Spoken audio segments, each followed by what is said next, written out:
चलिए, velocity time graph देखते हैं। कल हम लोग पोजीशन टाइम ग्राफ देखे थे। तो slope of position time graph क्या बताता है? वेलोसिटी। तो slope of velocity time graph क्या बताएगा? एक्सेलरेशन। ठीक है, तो देखिए हम लोग स्टार्ट करते हैं यहां पर। ये X axis, Y axis. Suppose कुछ सिचुएशन इस तरह का है और इस वाई एक्सिस पर हम यहां पर लेते हैं वेलोसिटी और यहां पर एक्स एक्सिस में टाइम लेते हैं। ठीक, तो हम अलग अलग पोजीशंस लेते हैं। जैसे ये पोजीशन को हम मान लें, इसको हम लोग ए पोजीशन कह रहे हैं, इस पोजीशन को बी कह रहे हैं, सी, ये पोजीशन डी हो गया और यहां ई हो गया। ठीक है, एक छोटा सा टेबल बना लेंगे हम लोग। टेबल में हम लोग देख सकते हैं ग्राफ कैसे चेंज कर रहा है।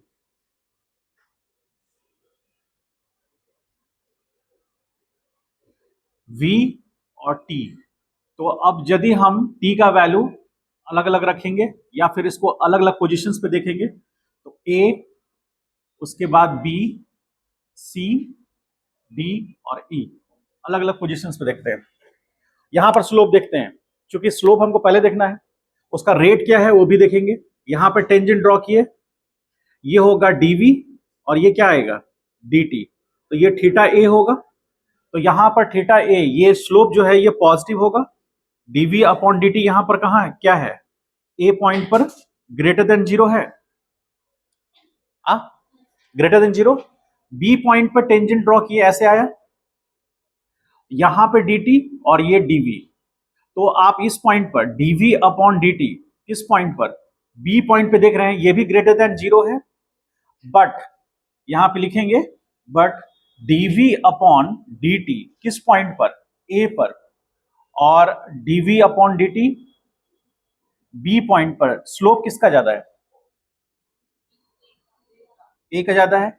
इसका मतलब this implies acceleration at a is greater then acceleration at b। इसका मतलब पार्टिकल जब a से b जा रहा है तो उसका वेलोसिटी का रेट डिक्रीज कर रहा है। तो वेलोसिटी का रेट डिक्रीज कर रहा है, मतलब उसको ठीक करो तो वेलोसिटी का रेट डिक्रीज कर रहा है, इसका मतलब हाँ डिक्रीज कर रहा है, मतलब एक्सेलरेशन डिक्रीज कर रहा है। ठीक है, अब यहां पर सी पॉइंट पे आते हैं। तो सी पॉइंट पर टेंजेंट ड्रॉ करेंगे तो क्या हाल होगा, ये टेंजेंट यहां से ड्रॉ किए तो यहां पर डीवी आपको जीरो मिल रहा है, यहां जो भी है वो dt है, dv क्या मिल रहा है, जीरो। तो सी पॉइंट पे dv जीरो, तो यहां dv upon dt at point C बराबर जीरो। तो पहले पॉजिटिव था, मतलब dv अपॉन dt, ये जो रेशियो है, ये dv अपॉन dt जो है वो a पॉइंट पर पॉजिटिव था और फिर डिक्रीज कर रहा है। ठीक है, b पॉइंट पर अपॉन dt, b पॉइंट पर और कम हो गया, पॉजिटिव होकर के डिक्रीज हुआ। ठीक है, और dv upon dt finally c point पर क्या हो गया, जीरो हो गया। अब उसके बाद क्या होगा, कोई वैल्यू पहले 10 मीटर पर सेकेंड था, 10 मीटर पर सेकेंड स्क्वायर, फिर हो गया 5 मीटर पर सेकेंड स्क्वायर, फिर 0 मीटर पर सेकेंड स्क्वायर हो गया, अब फिर नेगेटिव हो रहा है, हो रहा है कि नहीं। तो यहां पर अब डी पॉइंट पे देखेंगे तो डी पॉइंट पे टेंजेंट ड्रॉ किए इस तरह से, ये आया dv और ये dt। अब इस केस में क्या है, यहां पर dv अपॉन dt, तो यहां पर dv upon dt is less than zero है पॉइंट डी पर। रीजन क्या है, because dv is less than zero, dv zero है, लेस देन। ठीक, और ई पॉइंट पे देखेंगे तो सिचुएशन क्या है, अब ये dv और ये dt, तो अब यहां पर dv अपॉन dt ये लेस देन जीरो है लेकिन इंक्रीज कर रहा है, समझ पाए। यहां dv अपॉन dt का जो रेशियो है नेगेटिव है लेकिन कम वैल्यू रखता है, यहां dv अपॉन dt का रेशियो नेगेटिव ही है लेकिन ज्यादा वैल्यू रख रहा है। क्यों? क्योंकि यहाँ डीवी ज्यादा बड़ा है इससे, ये वैल्यू वैल्यू से इससे ये बड़ा है और dt यहाँ छोटा हो गया है dt से, इसलिए यहाँ पर वैल्यू इंक्रीज कर गया। ठीक है, तो यहाँ पर नेगेटिव है और रेशियो जो है नेगेटिव होने के कारण ये क्या हो रहा है, इंक्रीज हो रहा है। नेगेटिव होने के कारण इससे ज्यादा वैल्यू इसका है नेगेटिव होने के साथ साथ, तो यहां पर एक्सेलेरेशन नेगेटिव होगा। मतलब हम कह सकते हैं from C to E acceleration of particle will be negative but increasing। समझ पाए इस बात को? और यहां पर इसके आगे यहां पर लिखना चाहें एक पॉइंट, की पॉइंट, एक यहां की पॉइंट लिखेंगे, फ्रॉम कहां से कहां, ए से A to C, acceleration of the particle क्या बोलेंगे, पॉजिटिव बट डिक्रीजिंग। ठीक है, समझ पाए इस बात को? अब यहां पर हम क्या फिलअप करेंगे, यहां पर जो भी पॉइंट ए पर हमको क्या चाहिए, यहां पर हम इसको रेशियो ले ले, यहां से जोड़ दे, हमको यहां पर चाहिए dv अपॉन dt। तो ए पॉइंट पे dv अपॉन dt क्या है, पॉजिटिव, डिक्रीज कर रहा है, और बी पॉइंट पर पॉजिटिव है साथ साथ डिक्रीज कर रहा है, सी पॉइंट पे क्या हो गया, 0, डी पॉइंट पर नेगेटिव है और इंक्रीज कर रहा है, नेगेटिव। बात समझ में आया? ये दोनों चीजों को ध्यान में रखना है। आज हम लोग मैक्सिमा मिनिमा में देखेंगे कि नेचर भी देखना है, कैसा है, पॉजिटिव है या नेगेटिव है, और साथ साथ इंक्रीज कर रहा है या डिक्रीज कर रहा है वो भी देखना है। यदि ये वैल्यू स्ट्रेट लाइन होता, कर्व नहीं होता, स्ट्रेट लाइन होता, तो इन दोनों में कोई एक चीज देखना पड़ता। स्ट्रेट लाइन में स्लोप कभी भी चेंज नहीं होगा, कांस्टेंट रहेगा। तो स्लोप में कांस्टेंट है, या तो पॉजिटिव रहे या नेगेटिव रहे, तो ये नेगेटिव रहे या पॉजिटिव रहे ये वैल्यू चेंज नहीं करेगा। लेकिन जब कर्व लाइन होगा तो नेचर क्या हो सकता है किसी भी पैरामीटर का, या तो वो पॉजिटिव होगा या तो नेगेटिव होगा या जीरो हो सकता है, साथ ही साथ वो इंक्रीज और डिक्रीज दोनों कर सकता है। तो जहां कर्व लाइन होगा वहां पर सिचुएशन को हमको बेहतर तरीके से देखना है। अब जैसे ये सही ही सपोज करें, यहां पर जो हम आपको बताना चाह रहे हैं, ये टाइम t है और ये वेलोसिटी है पार्टिकल का, जो लाइन इस तरह से है। अब इसी में हम देखेंगे अलग अलग पोजीशन। तो ये मान लीजिए पोजीशन A है, ये पोजीशन B है, इस पोजीशन को C मान लेते हैं, इस पोजीशन को D। अब A पॉइंट पर हम टेंजेंट ड्रॉ करके देखेंगे तो ये आएगा dv upon dt। B point पे टेंजेंट ड्रॉ करेंगे तो dv upon dt। C point पे टेंजेंट ड्रॉ करेंगे तो dv अपॉन dt। तो यहां लिखेंगे dv अपॉन dt किस पॉइंट पर, A पर, बराबर क्या होगा, dv अपॉन dt किस पॉइंट पर, B पर, बराबर dv अपॉन dt किस पॉइंट पर, C पॉइंट पर। सारे पॉइंट्स पर dv अपॉन dt, यानी एक्सेलरेशन क्या होगा, एक्सेलरेशन A बराबर एक्सेलरेशन B बराबर एक्सेलरेशन C बराबर कांस्टेंट, यानी एक्सेलरेशन कांस्टेंट होगा। लेकिन इस केस में स्ट्रेट लाइन जब नहीं रहेगा तो एक्सेलरेशन कांस्टेंट नहीं रहेगा, और जब स्ट्रेट लाइन रहेगा वेलोसिटी टाइम ग्राफ का स्लोप, या फिर वेलोसिटी टाइम ग्राफ का जो लाइन है वो स्ट्रेट लाइन रहेगा, तो स्लोप कांस्टेंट रहेगा। तो स्लोप क्या बताएगा उसका, एक्सेलरेशन। इसीलिए वेलोसिटी टाइम ग्राफ का एक्सेलरेशन हमेशा कांस्टेंट होगा। कब, जब लाइन जो है वो स्ट्रेट है, मतलब जो कर्व है वो स्ट्रेट है, तो वेलोसिटी टाइम ग्राफ का एक्सेलरेशन कांस्टेंट होगा। और यदि वेलोसिटी टाइम ग्राफ में जो कर्व है वो स्ट्रेट नहीं है तो वहां एक्सेलरेशन कांस्टेंट नहीं रहेगा। ये इसका कंक्लूडिंग पॉइंट है। दोनों लिख लीजिए, ड्रॉ कीजिए, फिर बता देते हैं।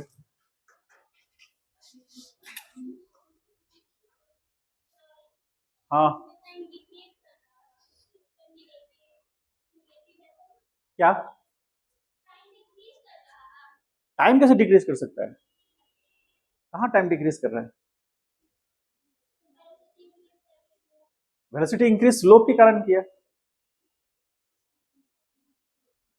तुमको पूछना यहां पर है, कहां पूछना चाह रहे हो, यहां ये वाला में। तो यहां पर स्लोप नेगेटिव होने का मतलब थोड़ी ना कि टाइम नेगेटिव हो गया। स्लोप नेगेटिव क्यों हुआ, हाँ, तो वही चीज यहां पर देखो क्या लिखे हुए, dv upon dt is less than zero. क्यों, क्योंकि डीवी क्या हो गया, नेगेटिव हो गया ना, नेगेटिव टर्म जीरो से छोटा होगा ना, इसीलिए उसको जीरो से छोटा लिख दिए। ठीक है, समझ में आया? और किसी को कोई डाउट?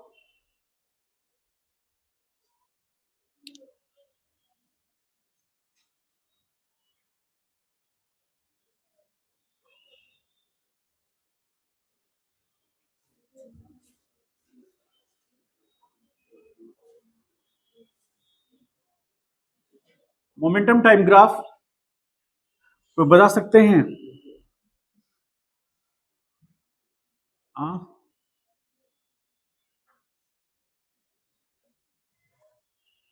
ठीक है। तो मोमेंटम क्या होता है?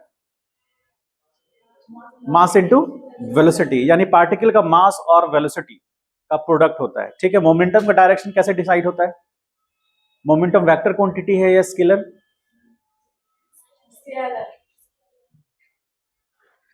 ठीक है, मोमेंटम वेक्टर क्वांटिटी है, क्योंकि उसका डायरेक्शन डिपेंड करेगा वेलोसिटी के डायरेक्शन पर। ठीक है, और मोमेंटम को हम कैसे रिलेट कर पाते हैं? यदि किसी बॉडी के पास मास है और उसके पास मोशन है, तो वो बॉडी के पास एक मोमेंटम है, जिसको हम लोग एक फॉर्म ऑफ एनर्जी की तरह देखते हैं। ठीक है, मतलब एक ट्रक है जिसके पास मास ज्यादा है, और मान लीजिए वो 30 मीटर पर सेकंड से जा रहा है और वो दीवार को हिट कर दिया। एक बाइक है जिसका मास एक 100 केजी है मान लीजिए, और वो भी कितने स्पीड से जा रहा है, 30 मीटर पर सेकंड से, वो दीवार को हिट कर रहा है। डैमेज कौन ज्यादा करेगा? क्यों करेगा? आपको क्यों ऐसा लगता है? तो मास ज्यादा होने से क्या हो गया? मोमेंटम ज्यादा होगा, यानी कि अपने स्टेट को मेंटेन रखने की एबिलिटी उसके पास ज्यादा है, और उसके लिए दोनों काम कर रहे हैं, मास भी काम कर रहा है और उसका वेलोसिटी भी काम कर रहा है। तो ये दोनों चीजें मिल करके उसके स्टेट को मेंटेन रखने की एबिलिटी को बिल्डअप कर दिया, ज्यादा अच्छे तरीके से वो कर सकता है। आप खुद सोचिए कि एक ट्रक आ रहा है 10 मीटर पर सेकंड से, मात्र 10 मीटर पर सेकंड की स्पीड से ट्रक आ रहा है, एक बाइक आ रहा है 10 मीटर पर सेकंड की स्पीड से, आप किसको रोक सकते हैं? ट्रक को कभी गलती से सोचिएगा ये मत, समझे? तो नहीं तो आपका शरीर ना 2 mm का 3 mm का सीट बन के रह जाएगा। ठीक है, कोशिश करेंगे आप बाइक को रोकने की, हालांकि वो भी आपसे नहीं रुक पाएगा, उसके पास भी इतना मोमेंटम है। ठीक है, तो मान लीजिए सपोज कीजिए कि एक 140 केजी वजन का आदमी दौड़ता हुआ आपकी तरफ आ रहा है, और एक 40 केजी का वजन का आदमी दौड़ता हुआ आपकी तरफ आ रहा है। दोनों का मास तो देख ही लिए, 140 और 40, स्पीड दोनों का बराबर है, दोनों ही 40 मीटर पर सेकंड से आपकी तरफ दौड़ रहे हैं। आपको क्या लगता है कौन आपको ज्यादा नुकसान पहुंचा सकता है? 140 वाला। वो आप उसको रोकना भी चाहेंगे, वो बोलेगा रुक, वो आप उसको रोकना चाहेंगे, आप उसको रोकना भी चाहेंगे तो वो बोलेगा हट जाओ भाई, मेरा रुकना मेरे बस में नहीं है, तो तुम कैसे रोक लोगे? ठीक है, वो आपको लेकर के पीछे मान लीजिए पानी है, आपने तो पूरा अरमान रखा था कि हम इसको रोक लेंगे। कभी फुटबॉल मैच देखे हैं? उसमें प्लेयर बॉल लेके दौड़ता है, और दौड़ता दौड़ता कभी कभी ना वो ग्राउंड से बाहर गिर जाता है, कभी देखे हैं ऐसा? क्रिकेट में भी होता है ये चीज, क्योंकि मोमेंटम बना हुआ है, उस मोमेंटम के थ्रू वो अचानक अपने बॉडी को रोक नहीं सकता। ठीक है, वो आगे बढ़ता ही है। तो इस सेंस ये क्यों होता है? क्योंकि पार्टिकल के बाद मतलब पर्सन के पास मास है और साथ साथ उसका वेलोसिटी है, ये दोनों का जो प्रोडक्ट है वो स्टेट को मेंटेन रखता है। और यदि उसके अगेंस्ट काम कीजिएगा तो वो गिर जाएगा। उसके अगेंस्ट क्या काम होगा? वो अचानक रुकना चाह रहा है, बॉडी क्या है, मोशन में है, और वो चाह रहा है अचानक रुकना, तो वो गिरेगा। ठीक है, तो ये दोनों मिल करके मास इंटू वेलोसिटी मोमेंटम बनता है। और मोमेंटम जब हम लोग मोशन स्ट्रेट लाइन में आएंगे तो और डिटेल में पढ़ेंगे। Momentum is equal to mass into velocity. तो जो पार्टिकल का वेलोसिटी है वही उसके मोमेंटम का डायरेक्शन होगा, मतलब वेलोसिटी का जो डायरेक्शन वही मोमेंटम का डायरेक्शन होगा। और आप थोड़ा सा आप समझ सकते हैं, इसीलिए हम इसको थोड़ा एलोबरेट कर रहे हैं। देखिए मोमेंटम p बराबर, मान लीजिए किसी पार्टिकल का मास 10 kg है और उसका velocity 3i cap plus 4j cap है, मान लीजिए, क्योंकि वेलोसिटी एक वेक्टर है। ठीक है। और हम लोग ने एक रूल पढ़ा है, एक नियम पढ़ा था हम लोग ने, क्या, प्रोडक्ट, वेक्टर प्रोडक्ट पढ़ा था, या मल्टीप्लीकेशन ऑफ वेक्टर पढ़ा था। तो मल्टीप्लीकेशन ऑफ वेक्टर में हमने पढ़ा था कि स्केलर को वेक्टर से मल्टीप्लाई करना है। तो यदि मोमेंटम हमको निकालना है तो यहां पर कितना होगा, 30i cap plus 40j cap. इसका मतलब पार्टिकल के पास मोमेंटम है, एक्स एक्सिस में कितना है 30 और वाई एक्सिस में कितना है 40। तो इसका डायरेक्शन किस पे डिसाइड हुआ, जो वेलोसिटी का डायरेक्शन था उसी पे डिसाइड हुआ। और मास से मल्टीप्लाई होने के कारण अब मोमेंटम का मैग्नीट्यूड जो है वो वेलोसिटी के मैग्नीट्यूड से ज्यादा हो गया। पहले वेलोसिटी का एक्स एक्सिस में कितना मैग्नीट्यूड था 3, अब वेलोसिटी का एक्स मोमेंटम का एक्स एक्सिस में कितना वैल्यू है 30, तो 10 टाइम्स बढ़ गया, यानी कि ज्यादा इफेक्टिव है वो। पहले 3 मीटर पर सेकेंड का इफेक्ट था उसके पास, लेकिन जब मोमेंटम के लिए बात करेंगे तो मास से मल्टीप्लाई किए तो 3 से 30 हो गया। अब यदि एक्स एक्सिस में यदि वो बॉडी जाएगा तो 30 मीटर पर सेकेंड के साथ तो जाएगा ही, मास 10 केजी लेके जाएगा और वो ज्यादा इफेक्ट डालेगा। यदि हम वाई एक्सिस में देखेंगे तो कितना होगा, 4 से 40 हो गया। तो जो डायरेक्शन वेलोसिटी का था वही डायरेक्शन मोमेंटम का हुआ कि चेंज हो गया, वही हुआ, मैग्नीट्यूड बढ़ गया। वेलोसिटी का मैग्नीट्यूड था 3, मोमेंटम का मैग्नीट्यूड 30 हो गया। वेलोसिटी का मैग्नीट्यूड था जेड एक्सिस में, वाई एक्सिस में कितना था 4, अब मोमेंटम का वाई एक्सिस में कितना हो गया 40, इसलिए वो ज्यादा इफेक्टिव हो गया। अब हम बात करते हैं, यदि आपने पढ़ा होगा न्यूटन सेकेंड लॉ, यदि कुछ याद होगा 9th क्लास में पढ़ा होगा, मुझे पूरा उम्मीद है कि आप 10th बोर्ड एग्जाम पास करके आए हैं, तो 9th पास करके ही आए होंगे, ठीक है।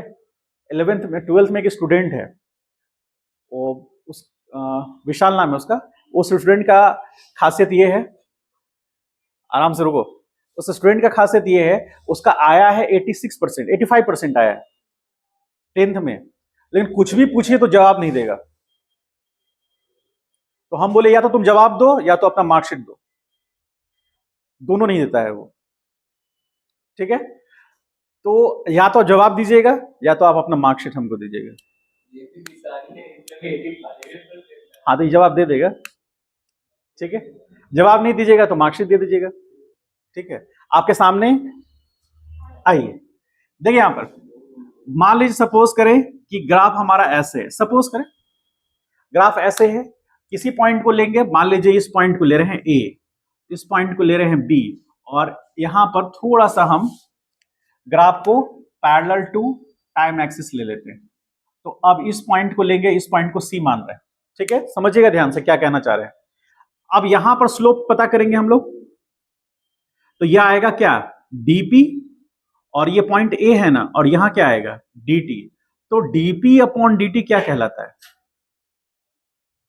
या change in momentum by change in time, change in time कुछ कहलाता है बराबर क्या, किसी को याद नहीं, कर लो, तुम्हारे पूरे, हमको पूरा उम्मीद है तुमसे 125 रुपये हमको मिलेगा, पूरा उम्मीद है, बताइए। नहीं याद है किसी को भी नहीं, हाँ बताओ, नहीं पता, अरे बाप रे, बहुत नाच था हमको इस बैच पे, तो ये पता ही नहीं है।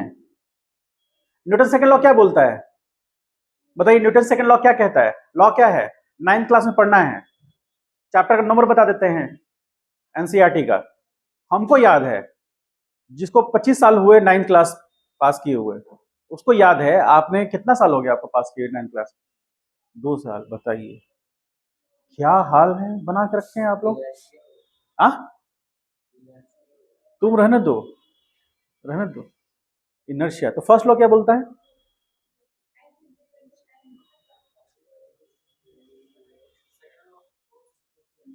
Force equal to M A, law यही बोलता है, F equal to M A law बोलता है, लॉ क्या बोलता है,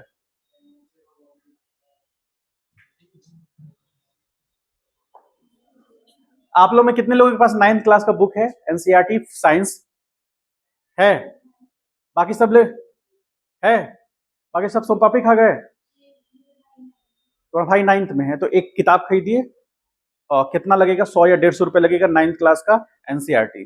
10th का है, 10th का 12 में काम आएगा और 9th का 11th में काम आएगा।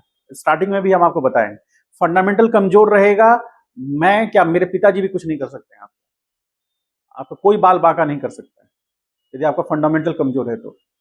ठीक है, हाँ समझ गए ना? ये बहुत खराब बात है कि आपको ये नहीं पता कि न्यूटन सेकंड लॉ क्या कहता है, ये बहुत खराब बात है, पता होना चाहिए। न्यूटन सेकंड लॉ सिंपली यही कहता है कि the rate of change of linear momentum of the body is directly proportional to applied external force. नहीं है तो किताब पलट करके देख लीजिएगा। मान लीजिए 9th क्लास का नहीं भी है तो आप 11th में देख लीजिएगा, 11th का किताब है ना सबके पास, एनसीईआरटी है, तो आप लॉज ऑफ मोशन जाइएगा, उसमें न्यूटन सेकंड लॉ देखिएगा। समझ गए? तो rate of change of momentum या लीनियर मोमेंटम क्या कहलाएगा? Directly proportional to applied external force, और डायरेक्टली प्रोपोर्शनल को इक्वेट करके हम फोर्स लेते हैं। समझिए 2 मिनट के लिए, तुम लिखते मत रखो। देखो यहां पर ये एफ हो गया, क्यों ऐसा हुआ? देखिए यहां पर मैंने क्या लिखा है, डीपी अपॉन dt लिखा है। हम अभी एक्सप्लेन कर दे रहे हैं क्योंकि अभी हम लोगों ने डिस्कस किया है, ये अभी एक्सप्लेन करेंगे क्योंकि डिस्कस किया है और आगे भी फिर डिस्कस करेंगे, और आपको याद होना चाहिए ये बात, नहीं तो फंडामेंटल में हम लोग नहीं जाएंगे। टोटल फिजिक्स जनरली जो मतलब जो टॉप लेवल के इंस्टीट्यूट्स हैं उसमें 180 से 90 घंटा 11 पढ़ाया जाता है, मैक्सिमम 180 घंटा आप मान के चलिए। टॉप लेवल का इंस्टीट्यूट फिजिक्स आपको 180 घंटा पढ़ाएगा। यदि फंडामेंटल्स को उसने इग्नोर कर दिया तो, फंडामेंटल्स लिया तो 200 आवर्स पढ़ाएगा आपको। हम आपको फंडामेंटल लेते हुए चल रहे हैं और कम से कम 350 आवर्स पढ़ाएंगे, 350 घंटा सिर्फ 11 पढ़ाएंगे, और ऑलमोस्ट उतना ही 340 आवर्स का आपका रहेगा 12th। तो टोटल कितने हो गए? 700 आवर्स के अराउंड हो गया। तो 700 आवर्स आपको सिर्फ फिजिक्स पढ़ाएंगे पूरे 2 साल में, इतना कोई नहीं पढ़ाएगा। आप कहिएगा बॉन्ड पेपर लाइएगा, हम लिख के दे देंगे, कोई नहीं पढ़ाएगा। उसके बाद भी यदि आपका फंडामेंटल वीक है तो हमको 100 आवर्स फिर देना पड़ जाएगा, जो मैंने दिया भी है। कुछ आवर्स मैंने जो पढ़ाया आपको वो 11th का टॉपिक ही नहीं था। कुछ लोग पढ़े हैं तो जानते होंगे आप लोग, वो 11th का टॉपिक्स नहीं थे, वो सब 9th के टॉपिक्स थे जो मैंने बताया है। और ये जो चीज हम बता रहे हैं ना, ये ग्राफ्स है ना, ये मैथमेटिकल टॉपिक्स है, हम फिजिक्स का टॉपिक नहीं है। तभी भी हम आपको इसलिए बता रहे हैं क्योंकि आपका फिजिक्स बेहतर हो सके। क्योंकि सबसे ज्यादा सिलेक्शन रोकता है तो कौन सब्जेक्ट रोकता है? नीट और जेईई दोनों का सबसे ज्यादा फंसता है सब्जेक्ट तो फिजिक्स। फिजिक्स आपका यदि कॉन्सेप्ट क्लियर नहीं है तो हिलेगा भी नहीं, एक क्वेश्चन नहीं हिलेगा। आप कोशिश करके देख लीजिएगा, क्वेश्चन का लेवल हम बढ़ाएंगे तो आप देखिएगा। जैसे सेक्शन बी का कुछ क्वेश्चन था, आप लोगों ने देखा होगा, तो उसी तरह हम ये कहना चाह रहे हैं कि बेसिक कॉन्सेप्ट को पकड़ के रखना है। यदि वो चेंज किया आपका, वो डगमगाया, तो आपका पूरा पूरा कॉन्सेप्ट डगमगा जाए, फिर हम कुछ नहीं कर सकते हैं। ठीक है, 9th क्लास का एनसीईआरटी को हमेशा साथ में रखना है, वो आपको ये एहसास कराएगा कि हाँ यहां से हमने कनेक्ट किया है उसको। ठीक है, इस मतलब 5-6 महीना के बाद जब हम लोग एक पोर्शन खत्म कर लेंगे 11th का, जो एनसीईआरटी का पहला बुक है ग्रेविटेशन तक, उसके बाद आप वो बुक नहीं भी रखेंगे 9th क्लास का तो चलेगा, लेकिन यहां तक रखना होगा। ठीक है, वही बुक आपको ये चीज बताएगा जो आपको याद नहीं है, आपको याद होना चाहिए। तो क्या कह रहा है? Change in momentum by change in time. इसी को हम लोग शॉर्ट में क्या लिखते हैं?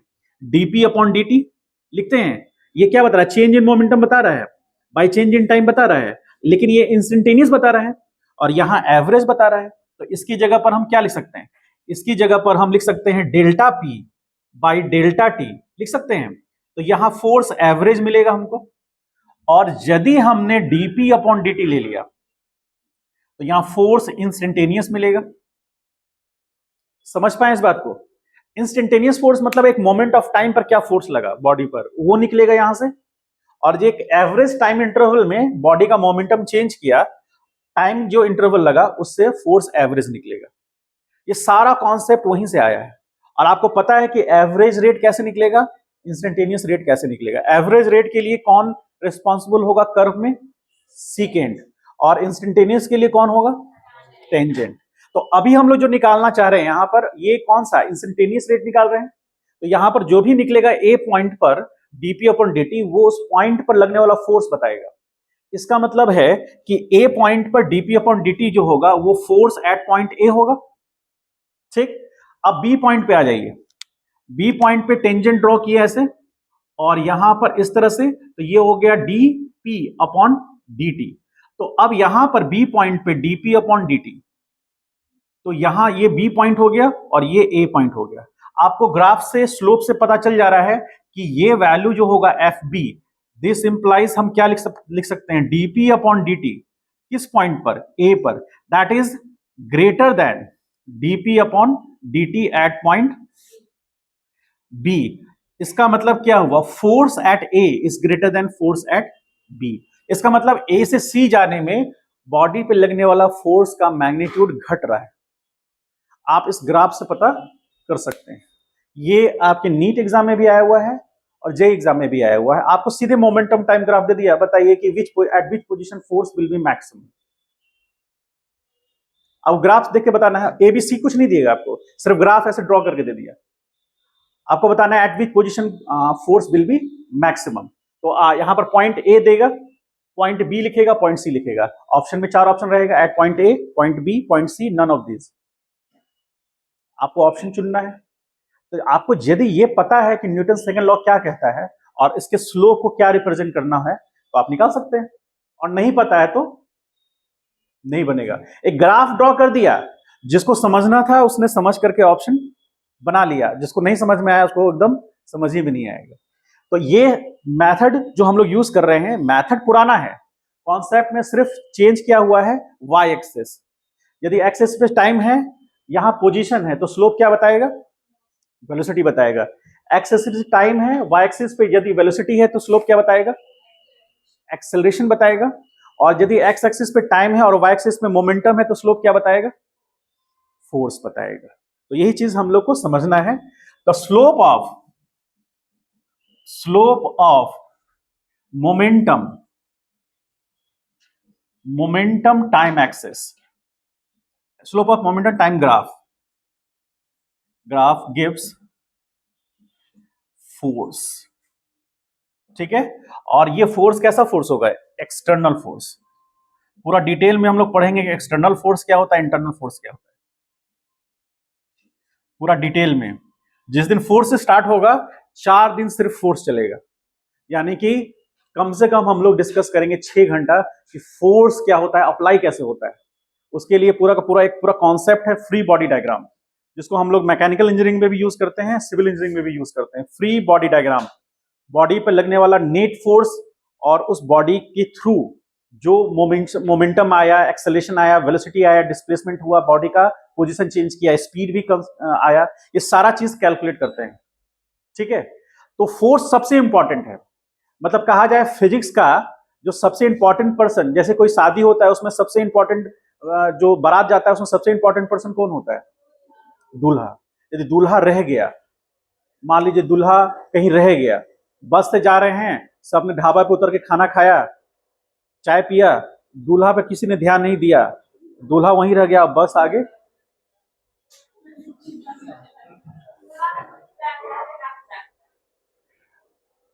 तो उस समय सबसे बड़ा रोल आता है दूल्हे के दोस्त लोगों का। ठीक है। वो बस से चला गया दोस्त लोग, दूल्हा पीछे रह गया, दूल्हा ने फोन लगाया तुरंत दोस्त को, तो तुरंत दोस्त ने फोन नहीं उठाया, दूल्हा को डर लग गया क्या बात हुआ। फिर थोड़ा देर के बाद लगता है 5-6 किलोमीटर 7 किलोमीटर चला गया, तब फोन उठाया, तो बोला कि अरे अरे तुम रह गए हो, अच्छा अच्छा, तुम टेंशन मत लो, कोई दिक्कत नहीं है, शादी हम कर लेंगे, तुम टेंशन मत लो। दूल्हा और टेंशन में आ गया। ठीक है। ऐसा ही होता है। तो अब आप ये समझिए कि जैसे शादी में बारात में दूल्हा सबसे इंपॉर्टेंट होता है, फिजिक्स में सबसे इंपॉर्टेंट कौन होगा? उसको इग्नोर एकदम नहीं। यदि उसको इग्नोर कीजिएगा ना तो आपको इतना जोर का झटका देगा कि आपको पता चल जाएगा कि हम इग्नोर क्यों किए इसको। ठीक है। बॉडी डिस्प्लेस बिना फोर्स के कर ही नहीं सकता। फोर्स होगा तो ही बॉडी डिस्प्लेस करेगा अपना पोजीशन, और बॉडी के पास एक्सेलरेशन तभी होगा। यदि बॉडी रेस्ट पर है तो रेस्ट पर रहेगा, मोशन कर रहा है तो कांस्टेंट वेलोसिटी से मोशन करेगा। फोर्स ही वो इंपॉर्टेंट फैक्टर है जो बॉडी के स्टेट को चेंज कराएगा। ये कहता है न्यूटन्स, हाँ कोई तीनों में कोई एक फर्स्ट लॉ कहता है, ठीक है। आइए तो यहां आप समझ लीजिए, ये बताएगा किसको, फोर्स को। अब यहां पर क्या हो रहा है बी पॉइंट पर, तो यहां पर ये ग्राफ क्या रिप्रेजेंट कर रहा है, द स्लोप ऑफ कौन सा, PT graph decreasing as T increasing.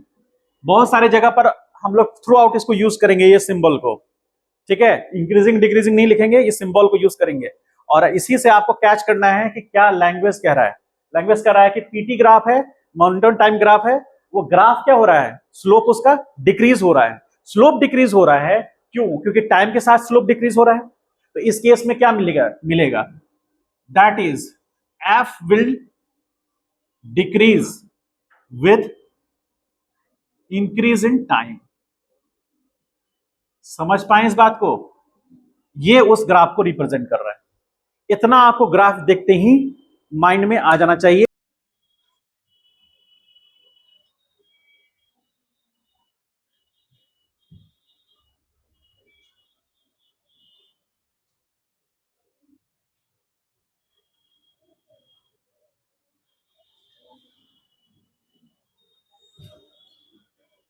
Same इसी तरह का ये आप 12th पे पढ़ेंगे, आप 12th में इस चीज को पढ़ेंगे, इलेक्ट्रिक चार्ज जो आपका पहला चैप्टर होगा, पहला टॉपिक होगा। लेकिन यदि 11 का कॉन्सेप्ट क्लियर नहीं होगा तो उस समय लगेगा कि मास्टर ठीक नहीं है, मास्टर खराब पढ़ा रहा है, क्योंकि आपका कॉन्सेप्ट बिगड़ने पर यही महसूस होता है, ठीक है। आइए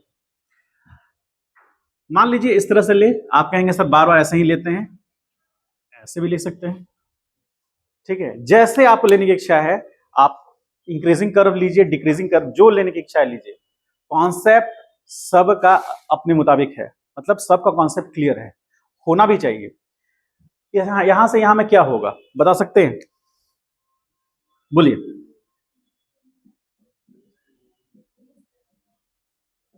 तो यहां इस दौरान में जैसे मान लीजिए ये पॉइंट है ए, ये पॉइंट बी, और इस पॉइंट को हम सी ले रहे हैं, इस पॉइंट को डी ले रहे हैं, ई, और इस पॉइंट को एफ ले रहे हैं। तो आप हमको बताइए ए से सी में क्या हो सकता है,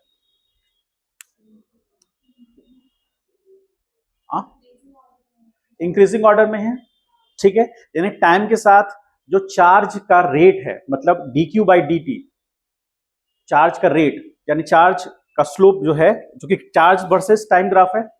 तो यहां पर यदि हम चेक करना चाहेंगे ए पॉइंट पर, तो टेंजेंट जो ड्रॉ करेंगे तो वो बताएगा dq अपॉन dt। तो dq अपॉन dt किस पॉइंट पर, ए पर, क्या देगा हमें, यहां तो पॉजिटिव है, ये पॉजिटिव है, ठीक है। और जैसे जैसे सी की तरफ जा रहे हैं, वो जो स्लोप है यानी dq अपन dt जो है वो घट रहा है या बढ़ रहा है, घट रहा है। इसका मतलब जो dq बाई dt का जो रेट है वो घट रहा है, पॉजिटिव है, घट रहा है। अब dq बाई dt का रेट क्या देगा, यहां करेंट देगा, यानी करेंट का अमाउंट ए से सी जाने में कम हो जाएगा, ठीक है। और करेंट का डायरेक्शन पॉजिटिव एक्सिस में होगा, लेकिन उसका अमाउंट जो है वो घटेगा। पहले 10 एम्पियर है, 7, 5, 4, 2 ऐसे ए से सी होने में घटता चला जाएगा, ठीक है। ये वो बता रहा है। अब यहां पे आ जाइए, ई पॉइंट पे आते हैं। ई पॉइंट पे टेंजेंट ड्रॉ किए, ऐसे आया, यहां पर dq बाई dt। अब इस पॉइंट पे जो dq बाई dt है, यहां पर ये टर्म जो है वो लेस देन 0 है। और ई पॉइंट से एफ पॉइंट में क्या चेंजेस आया, मतलब डी से एफ में क्या चेंजेस आएगा, नेगेटिव तो समझ में आया, यानी कि यहां पर स्लोप नेगेटिव है, ठीक है। नेगेटिव मतलब नेगेटिव एक्स डायरेक्शन में करंट जा रहा है। ए से सी में करंट का डायरेक्शन पॉजिटिव है, मतलब ए टू सी करेंट, करेंट मतलब क्या हुआ, dq upon dt is positive and decreasing, लिख सकते हैं ए टू सी में। अब यहां पर जो लिखना चाह रहे हैं हम, वो डी टू ई में, डी टू एफ, तो क्या लिखेंगे, करेंट, करेंट मतलब dq upon dt is less than, is negative and increasing. दोनों चीजों पे ध्यान देना है क्योंकि कर्व लाइन है, तो डिक्रीज कर्व नेगेटिव होगा। नेगेटिव होने का क्यों रीजन है, क्योंकि यहां पर dq नेगेटिव हो गया, because dq is negative, dq negative यानी कि dq is less than 0। dq negative होने के कारण यहां का स्लोप क्या नेगेटिव हो गया, और साथ साथ जब d से e की तरफ जा रहे हैं तो नेगेटिव है लेकिन वैल्यू इंक्रीज कर रहा है ना।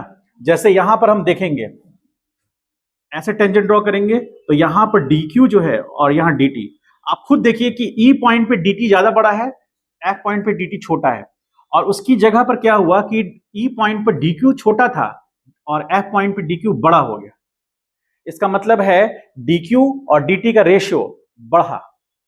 आपको बताए थे तीन बेसिक कंडीशंस थे, पहला नॉमिनेटर बढ़ जाए, डिनोमिनेटर वही रहे, पहला केस। दूसरा केस नॉमिनेटर वही हो जाए, वही रह जाए, डिनोमिनेटर घट जाए तो भी वैल्यू बढ़ेगा, ये दोनों केस में वैल्यू बढ़ेगा। तीसरा केस क्या है कि नॉमिनेटर का वैल्यू भी बढ़ रहा है, डिनोमिनेटर का वैल्यू बढ़ रहा है लेकिन नॉमिनेटर का वैल्यू ज्यादा तेजी से बढ़ रहा है तो भी वैल्यू बढ़ेगा। ठीक है, अब माइनस का क्या मतलब है कि माइनस लग गया, इसका मतलब है कि फाइनल वैल्यू हमेशा इनिशियल से कम होगा, और वही चीज आपको डी से एफ में नजर आ रहा है। डी क्यू जो है वो नेगेटिव होने का रीजन ही यही है कि जैसे जैसे टाइम बढ़ रहा है फाइनल वैल्यू क्यू का उतना नहीं बढ़ रहा, घट रहा है। समझ गए?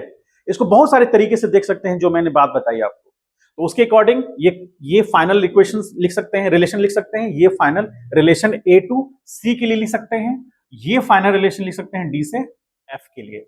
और आपको पता है कि स्लोप ऑफ कौन सा, charge versus time graph, graph क्या देगा, विल गिव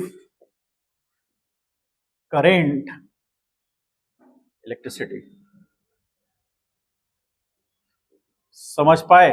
ऐसे और भी बहुत सारे एग्जांपल्स हैं, ऐसे और भी बहुत सारे एग्जांपल हैं। एंगुलर मोमेंटम जानते हैं, सॉरी एंगुलर वेलोसिटी जानते हैं, एंगुलर डिस्प्लेसमेंट, एंगुलर डिस्प्लेसमेंट किसको कहते हैं, बोलिए, एंगुलर डिस्प्लेसमेंट किसको कहते हैं, बोलिए। हाँ ठीक है, और उसको और कैसे एक्सप्लेन कर सकते हैं, एंगुलर डिस्प्लेसमेंट, बोलिए। ये भी सर्कुलर मोशन तो पढ़े हैं ना 9th क्लास में? आ? अंकित, हाँ, विशाल, नहीं पढ़े हैं? पढ़े हैं ना, तो बोल, भूल गए, अच्छा चलिए कोई बात नहीं। कुछ लोग तो मानते हैं ना कि पढ़ा है, आपसे पहला वाला बैच मानने से इनकार कर दिया। हम पूछे उसे तो वो साइड में बैग में से कुछ निकालने का, हम लोग रहने दो, मत बताओ। इतने हिंसक होने की क्या बात है, रहने दो। नहीं बताओ, ठीक बात है, हिंसक होने की क्या बात है इसमें। तो 9th क्लास में सर्कुलर मोशन भी पढ़ना है आपको, बेसिक लेवल का एकदम दिया हुआ इसमें, इतना छोटा भी नहीं है, बेसिक लेवल मतलब। तुमको ऐसा क्यों लगता है, हम थोड़ा सा ज्यादा पढ़े होंगे ना तुम, थोड़ा देर मान लो ना, मानते हैं कि तुम्हारे नजर में नहीं है, थोड़ा देर के लिए मान लो कि हम तुमसे थोड़ा ज्यादा पढ़े हैं, मानते हो ना? एनआईटी क्यों है, देखो तो कॉलेज का नाम है, कोर्स का नाम थोड़ी ना है वो। आइए, ठीक है, बात कैसे समझिए, बहुत बेसिक लेवल का है, हमको हमको अच्छा चलिए सर्कुलर मोशन में तो डिटेल में बताएंगे ही। सेंटर पॉइंट मान लीजिए पॉइंट ए और ये O point, radius R, particle A point से बी पॉइंट पे गया, रेडियस वही रह गया आर, और एंगल जो सेंटर पे बना थीटा, इसी को बोलते हैं एंगुलर डिस्प्लेसमेंट। ठीक है, और एंगुलर डिस्प्लेसमेंट बाय टाइम होगा ओमेगा, इसी को बोलते हैं एंगुलर वेलोसिटी। ठीक है, कॉन्सेप्ट वही है, बस टर्न कर गया एंगुलर टर्न में, मतलब पार्टिकल ए पॉइंट से बी पॉइंट जाएगा सर्कुलर पाथ फॉलो करता हुआ, तो एंगुलर लीनियर डिस्प्लेसमेंट तो होगा नहीं। लीनियर डिस्प्लेसमेंट हम पता कर सकते हैं, ऐसी बात नहीं है, लेकिन हम लोग उसके लिए अलग एक डेफिनेशन स्टार्ट किए, मतलब एक अलग डिस्प्लेसमेंट डिसाइड किए, जिसको हम लोग एंगुलर डिस्प्लेसमेंट बोले। यूनिट क्या होगा एंगुलर डिस्प्लेसमेंट का? रेडियन। ठीक है, और रेडियन पर सेकंड एंगुलर वेलोसिटी का हो जाएगा। ये सब पढ़ चुके हैं आप लोग, ऐसा नहीं कि नहीं पढ़े हैं, जो मैंने बताया वो पढ़ चुके हैं। उसी को डिटेल में हम लोग जब सर्कुलर मोशन स्टार्ट करेंगे तो पढ़ेंगे उसको। ये समझ में आया? इसको उतार लीजिए, उसको रहने दीजिए।